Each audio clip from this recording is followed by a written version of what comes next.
Episode 4 started out with Greg telling Chris about some party that's happening or what he thinks is going to be a party.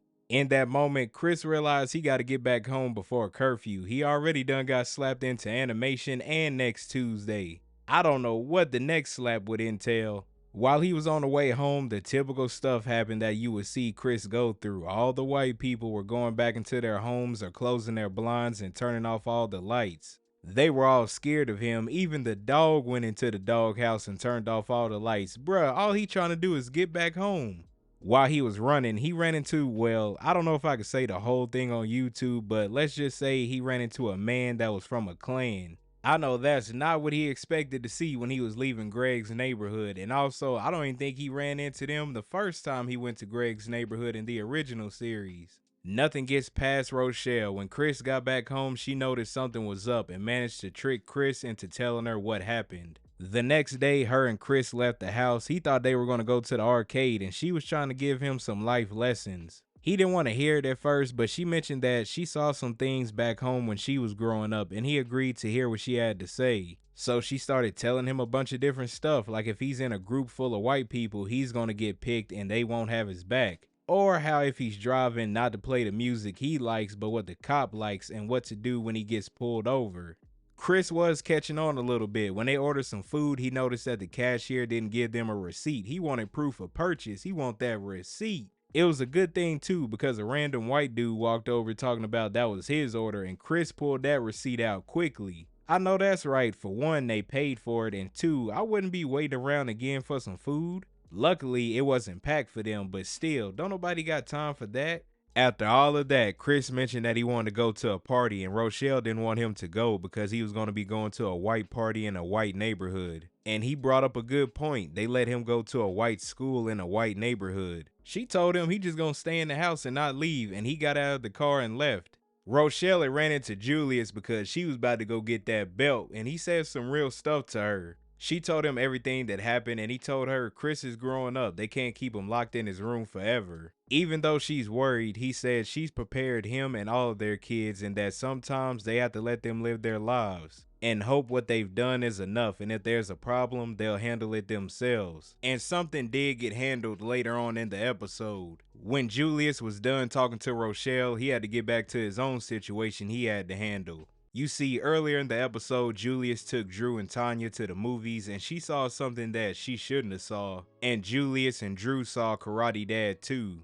On their way back home, they ran into a group of singers on the stoop and Julius wanted them to leave and Drew told them they don't want to mess with his dad. He just saw Karate Dad too, so he's hyped up, so he sees his dad as someone who is strong. One of the singers acted like they were going to punch him and it seemed like Julius flinched. They started making fun of him and Drew didn't see his dad as strong anymore, just someone who was probably a little bit weaker.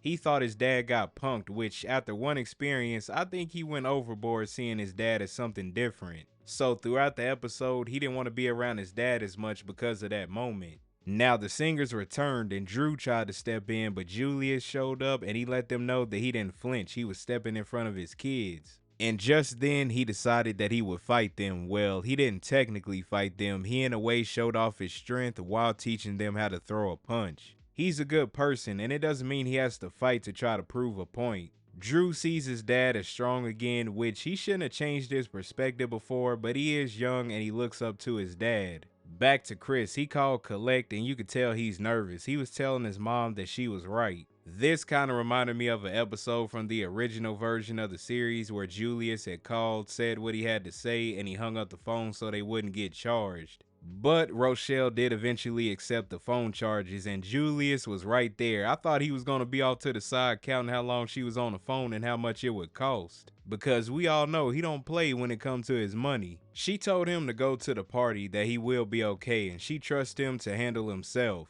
And before she hung up the phone, she told him not to take any shortcuts because she didn't want him to run into the man that was from the clan. Julius overheard that and he went to where that dude was at and he brought the singers with him. And let's just say what they learned from Julius earlier in the episode, they used it now. Whether Chris, Drew, or Tanya know it or not, their parents are always looking out for them. Also, it was good that Rochelle didn't hold her son back and let him go out and do his own thing. He should be aware of certain things that could happen, but also he has to go out there and live his life. Now, Chris and Greg are getting ready to go to the party, or what he thought was a party. It was actually a funeral. And that Billy D. Williams cologne Chris had on, it worked, but it didn't attract the women that he was looking for. But overall, this was a good episode. I liked how Rochelle was there for Chris, giving him lessons that he should know because he's black. And it's sad to say, but some of the stuff that she said is relatable to today. But Chris will have to go out into the world and be at different places and meet different people and live his life.